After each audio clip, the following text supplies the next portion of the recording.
Black Janitor solved $100 million problem in seconds. What the CEO did next shocked the whole company. Before we dive in this story, hit the comments and tell us your city or country. Let's see how far this story reaches. If you like the video, please subscribe. The boardroom was silent.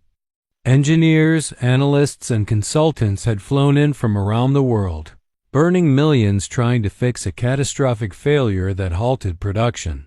The CEO, red-faced and desperate, had just threatened to shut down the entire facility. And then a janitor mopping the corner raised his hand. Laughter followed. But when he spoke, the room stopped breathing. With just one sentence, he pointed out the $100 million oversight no one else saw. What happens when the most intelligent guy in the room is the one nobody ever listens to? Watch until the end. Malcolm had worked the night shift as a janitor at Valentech Industries for 22 years. A quiet man in his 50s with a mind like a steel trap and hands that had seen both combat and mechanics. He kept his brilliance buried beneath a blue uniform and humility. Long ago, he'd built engines and filed patents. But racism and a wrongful conviction had closed doors he never deserved to walk through. Now he swept those halls unseen. But Malcolm paid attention. Always had. When engineers talked in the break room, when system readouts flickered on open monitors, when panic buzzed across the plant floors, he listened, absorbed, understood. Then, one Monday, everything came to a halt. The company's flagship product, Lina Complex II integrated sensor, failed globally. Millions were lost by the hour. And now, with the entire company teetering, Malcolm was about to make a choice that would either cost him his job or save the company. The plant was in chaos, systems offline, shipments delayed. Clients are furious. Consultants filled whiteboards with calculations that led nowhere. The executive team barked orders and blamed vendors. Nobody noticed Malcolm standing in the back, mop still in hand. That morning, during his rounds, he'd overheard a team discussing a firmware conflict. He leaned over a screen when no one was around, cross-referenced a design schematic left in a trash bin, and instantly spotted the problem. A misrouted feedback loop causing the entire system to collapse. It was a rookie error masked by overcomplication. He could have ignored it. No one ever asked for his opinion. But something in him snapped. Maybe it was exhaustion.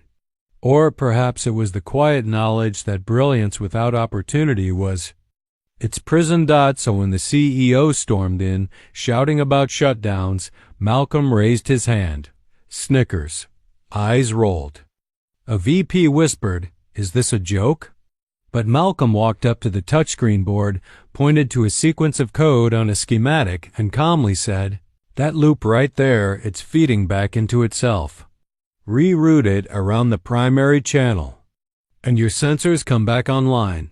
The room went dead silent.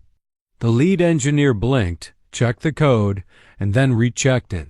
His hands trembled. He turned slowly. He's right." "That's it." Malcolm stepped back.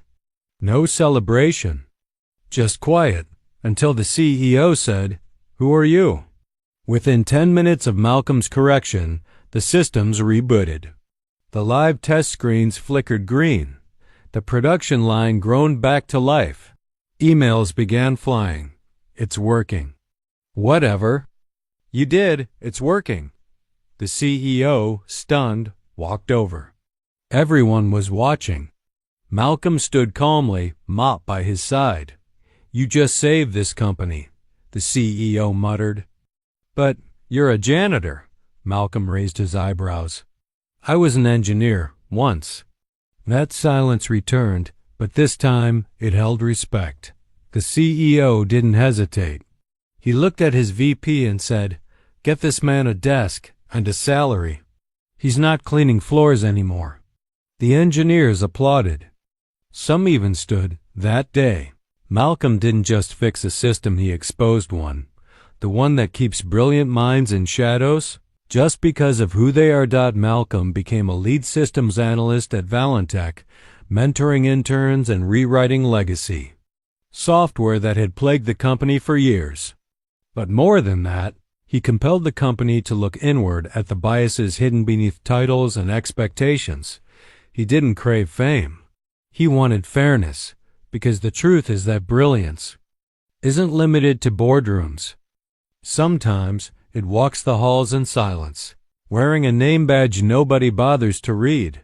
Malcolm's story isn't just about redemption, it's a wake-up call. How many Malcolms have been ignored? How many billion-dollar solutions are walking past us every day, unseen? If you believe geniuses can wear any uniform, share this story. Please tell us where you're watching from, country, city, and your thoughts. Let's keep lifting the voices no one's listening to. Take care.